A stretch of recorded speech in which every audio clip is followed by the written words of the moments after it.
தமிழில் முதல் பக்தி சேனல் சாய் டிவி.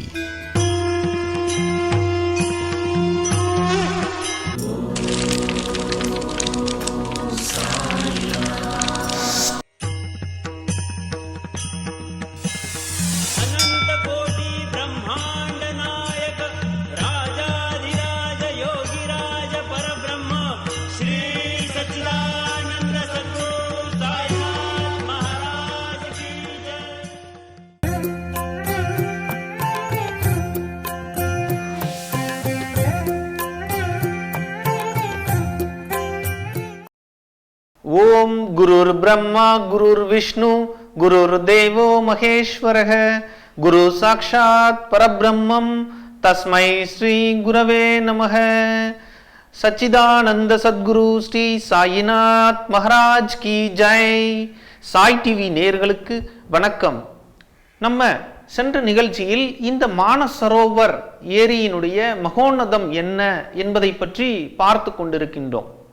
மானசரோவரம் என்பது ஸ்ரீமத் பாகவத புராணத்தில் பஞ்சசரோவரம் என்று 5 நீர்நிலைகள், 5 ஏரிகள் மிகவும் பிரசித்தமாக புனிதமானவையாக போற்றப்படுகின்றது. அந்த 5 ஏரிகளில் முதலாவதாக மானசரோவரம் விளங்குகின்றது.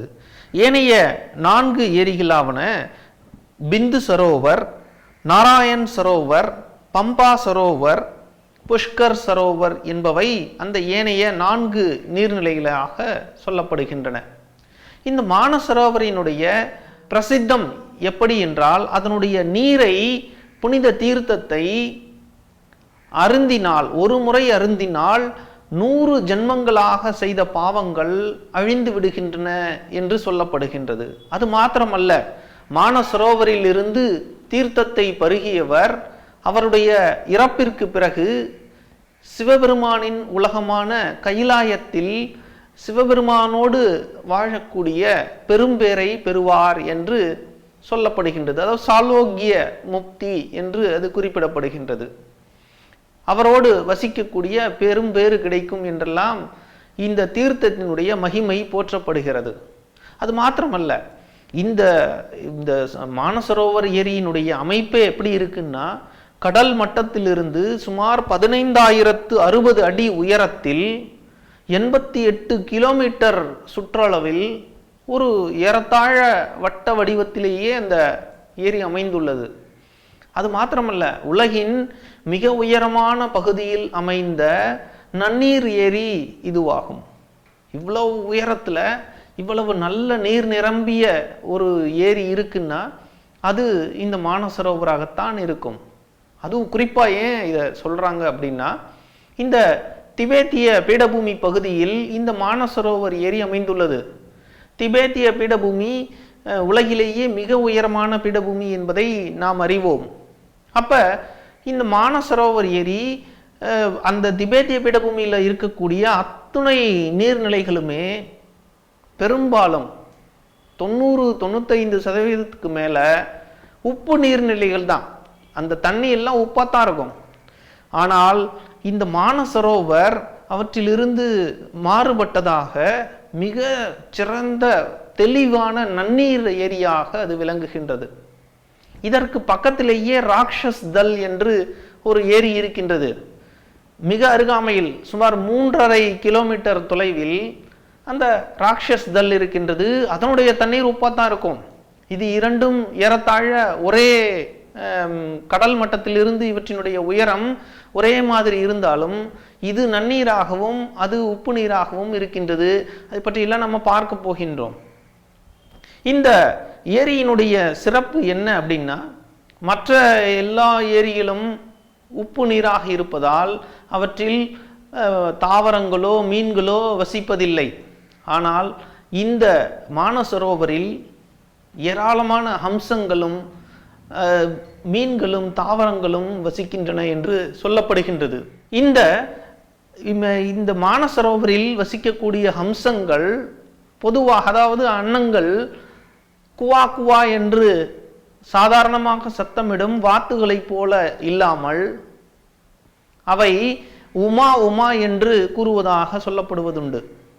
அவற்றினுடைய சத்தமே உமா உமா என்று அன்னை பார்வதி தேவியையே அழைப்பது போல சொல்லப்படுவது உண்டு. இப்படி இந்த மானசரோவருக்கு மிகுந்த ஏற்றம் சொல்லப்படுகின்றது. இதில் என்ன ஒன்றுனா, இந்த 3.5 கிலோமீட்டர் தொலைவில் மானசரோவருக்கு அருகாமையில் ராட்சஸ் தல் அமைந்துள்ளது என்று சொன்னேன் இல்லைங்களா. அந்த ராட்சஸ் தல் ஏரியும் ஏறத்தாழ மானசரோவர் ஏரி அளவிற்கு பெரியது, அதை விட கொஞ்சம் சிறியது தான் ராட்சஸ் தல். இந்த மானசரோவர் ஒரு தெளிந்த ஏறத்தாழ வட்டமாக இருக்கக்கூடிய ஒரு ஒழுங்கான வடிவமைப்பை கொண்டது. ஆனால் இந்த ராட்சஸ் தல் ஏரி கரடு முரடான ஒழுங்கற்ற சுற்றமைப்பை கொண்டது. இதுவும் ஏறத்தாழ 88 கிலோமீட்டருக்கு சுற்றளவு கொண்டது தான், ஆனால் ஒழுங்கற்ற அமைப்பை கொண்டதாக இருக்கின்றது. சரி, ஏன் இதெல்லாம் ராட்சஸ் தல் ஏரியை பற்றியெல்லாம் பார்த்துட்டு இருக்கோம் அப்படின்னா, இந்த ராட்சஸ் தல் என்ற ஏரிக்கு ராட்சஸ் என்றால் அரக்கன் என்று பெயர், தல் என்றால் நீர்நிலை, அரக்கனின் நீர்நிலை என்று இது பொருள்படும். ஏன் இப்படி ஒரு பெயர் இதற்கு வந்தது என்றால், இது ராவணனால் ஏற்படுத்தப்பட்ட ஏரியாகும். அப்போ இதனால் இதுக்கு பேரே வந்து ராவண் தல்னு இன்னொரு பெயர் உண்டு. இந்த ராவணன் தான் கடும் தவம் செய்து சிவபெருமானிடமிருந்து பல்வேறு அரிய வரங்களை பெறுவதற்காக இந்த நீர்நிலையை ஏற்படுத்தினான்.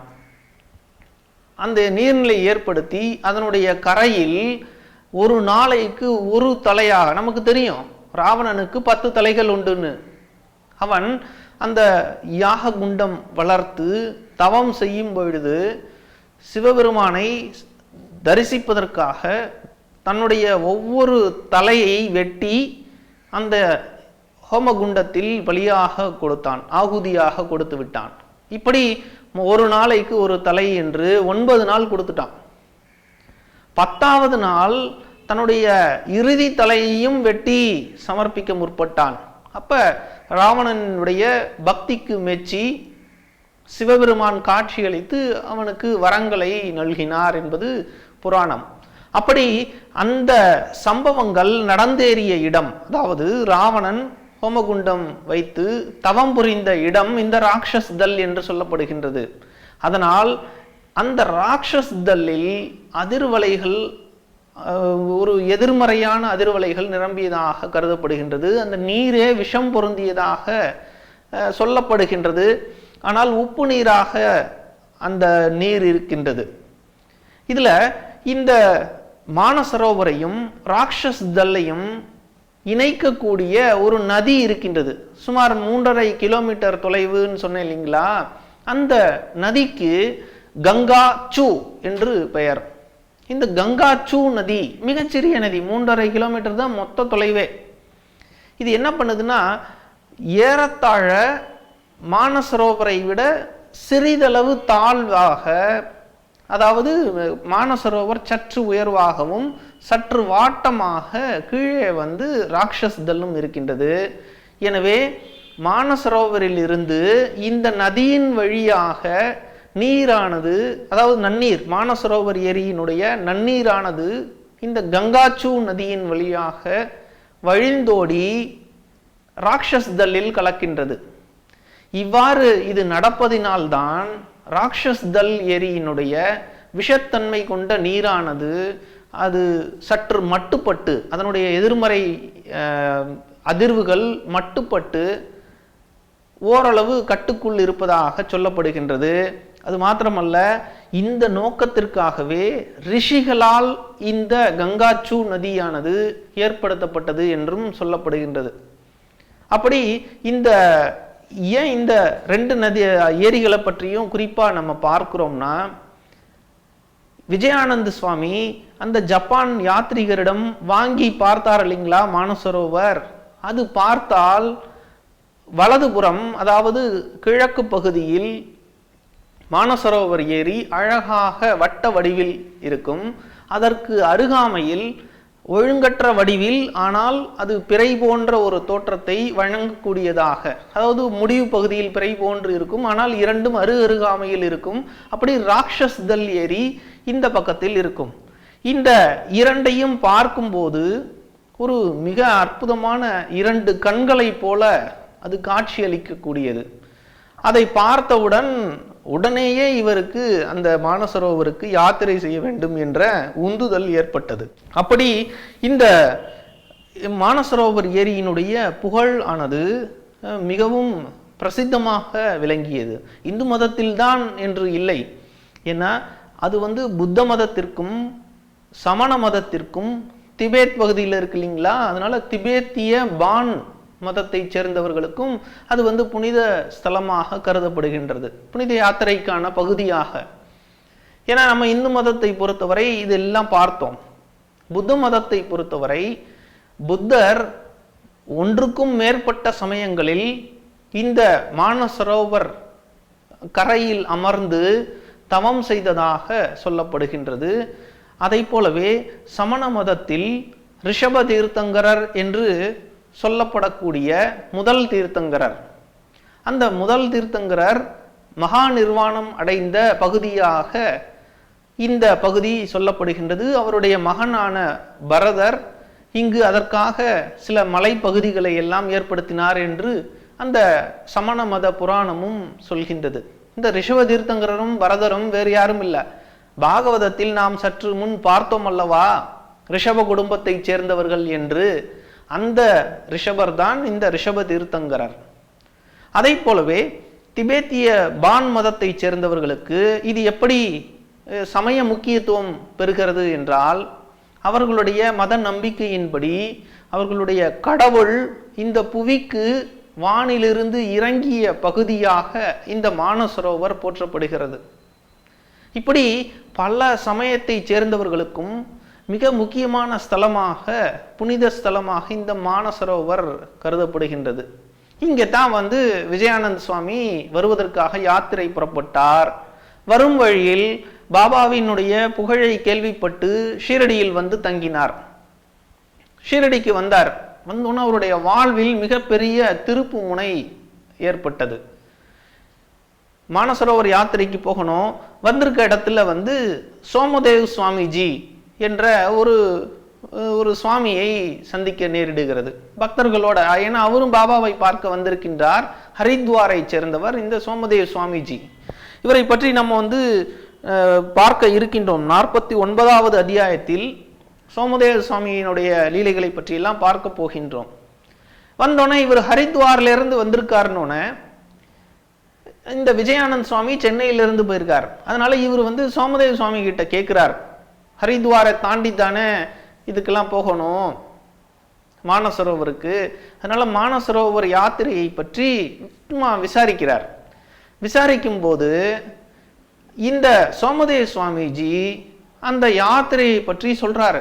இந்த இடம் கங்கோத்ரியிலிருந்து, அதாவது கங்கை நதி உற்பத்தி ஆகிறது அல்லவா, அதிலிருந்து 100 மைல் 500 மைல் உயரத்தில் இருக்குன்றார். 500 மைல்னா ஏறத்தாழ 750 கிலோமீட்டர் உயரத்தில். அப்போ அவ்வளவு தூரமும் நடந்தே பயணம் செய்ய வேண்டும் அதை சொல்றார். அது மாத்திரமல்ல, அங்கு பனியும் மழையும் மிக அதிகம். எப்போ பார்த்தாலும் பனிப்பொழிவு இருக்கும், மழை பெய்யும், நிலச்சரிவு இருக்கும், அங்கே நிலச்சரிவுகள்லாம் இருக்கும் அப்படின்னு சொல்றார். அதை தவிர போகும் வழியில் 100 மைலுக்கு ஒரு பாஷை அப்படின்னு சொல்றார். ஏன்னா இவர் 500 மைல் தொலைவு போகணும் இல்லைங்களா கங்கோத்ரியை தாண்டி. அந்த 500 மைல்ல ஒவ்வொரு 100 மைலுக்கும் ஒரு பாஷை என்றால் புது புது விதமான மனிதர்களை பார்க்க வேண்டும். அவர்கள் பேசுவது இவர்களுக்கு தெரியாது, இவர்கள் பேசுவது அவர்களுக்கு புரியாது.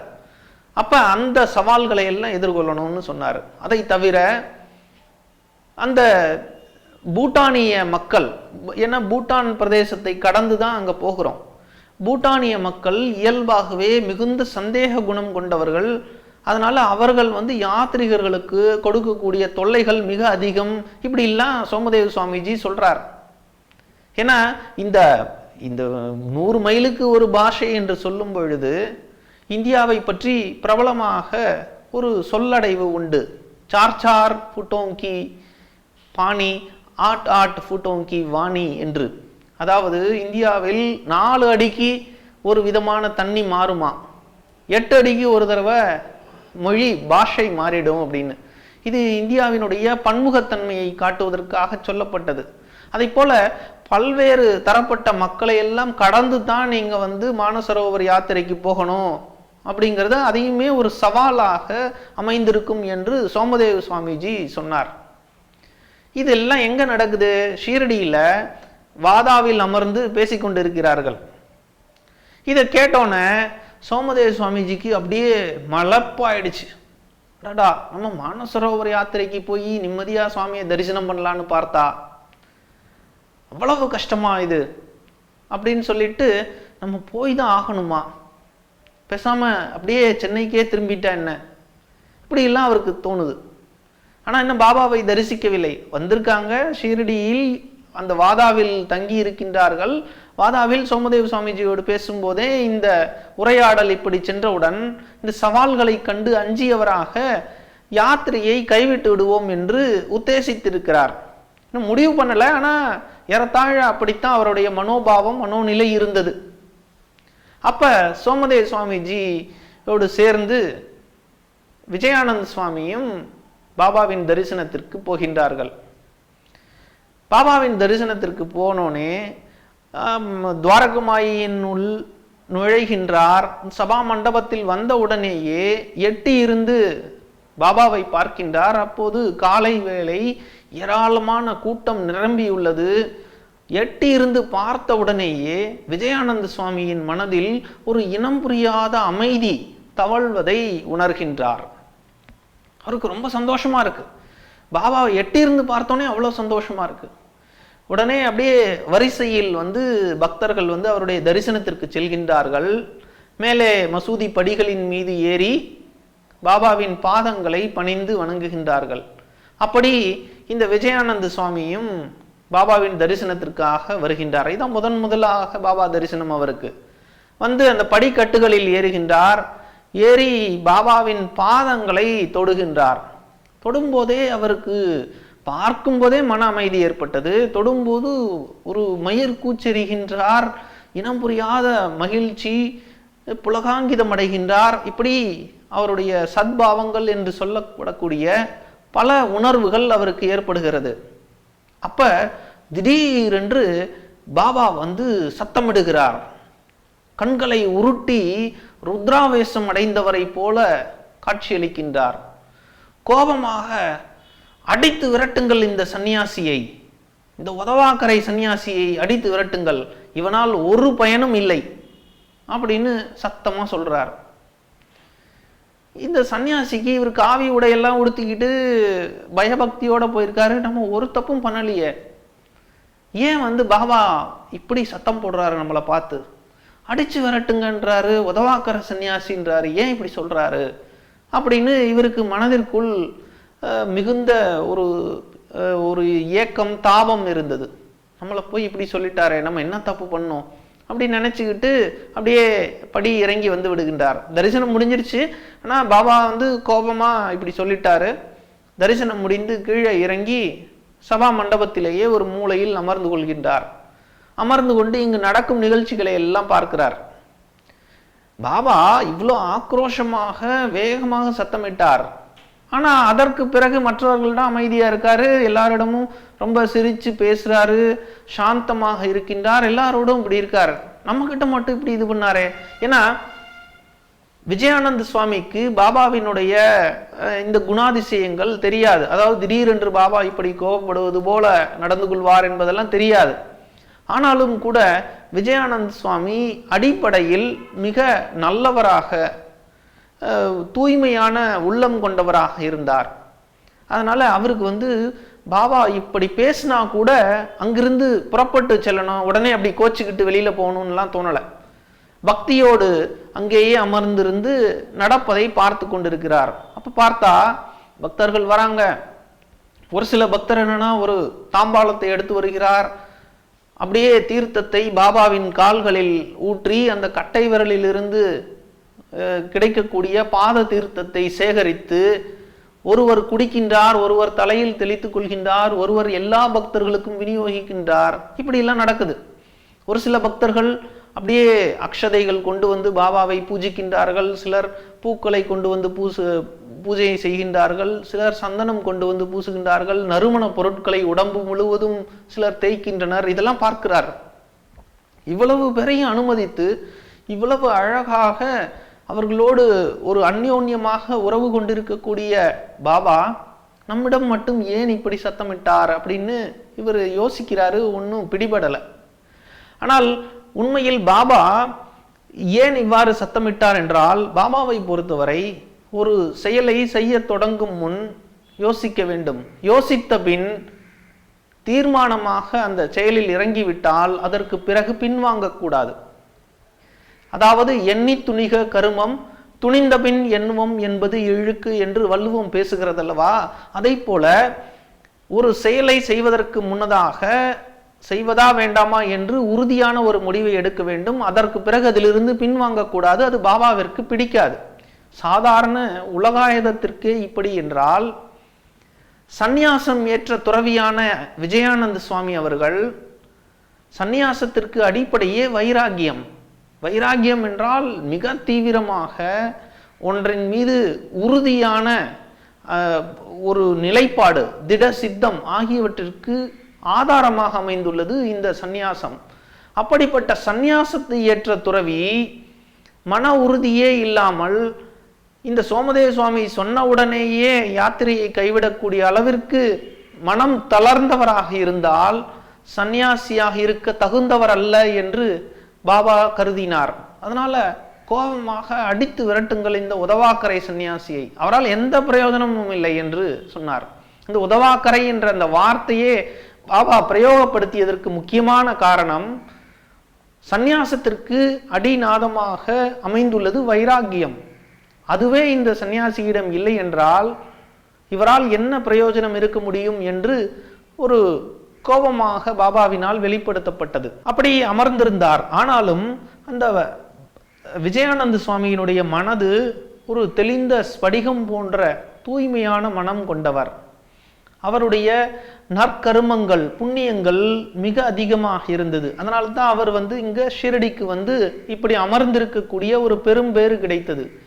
அதனால பாபா இவ்வளவு திட்டியும் விஜயானந்த சுவாமியினுடைய மனதில் ஒரு அனுராகம், ஒரு காதல் என்று சொல்வார்கள் அல்லவா, பாபாவின் மீது அப்படி ஒரு பிரேம பக்தி மேலோங்கி இருந்தது. அதனால அவர் உடனே கோச்சுக்கிட்டு எழுந்தெல்லாம் போகல. அப்படியே பாபாவை பார்த்து கொண்டே இருக்க வேண்டும் போல தோன்றியது. பாபாவை பார்க்கின்றார். அந்த பக்தர்கள் நடந்து கொள்ளும் விதங்களை எல்லாம் பார்த்து ரசித்தவாறு அங்கு அமர்ந்திருக்கின்றார். இப்படி 2 நாட்கள் அவர் ஷிரடியில் இருந்தார்.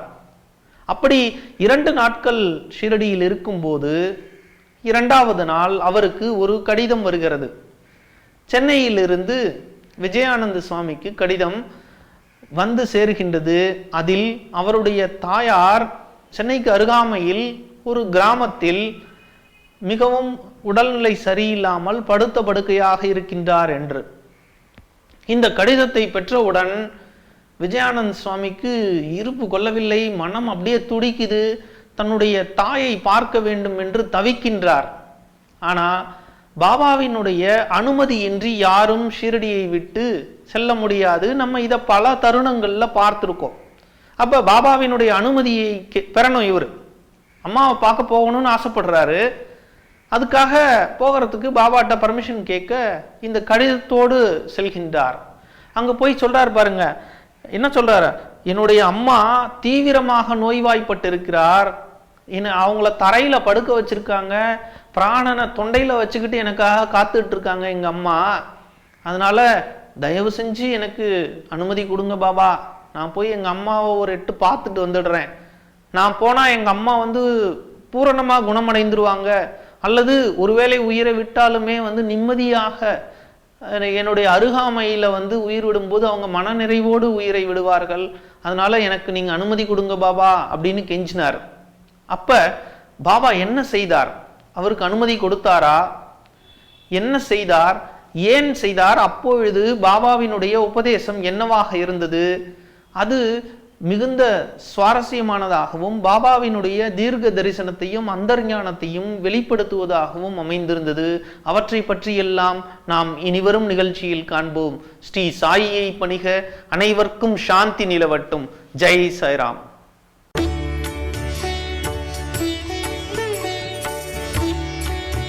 தமிழில் முதல் பக்தி சேனல் சாய் டிவி.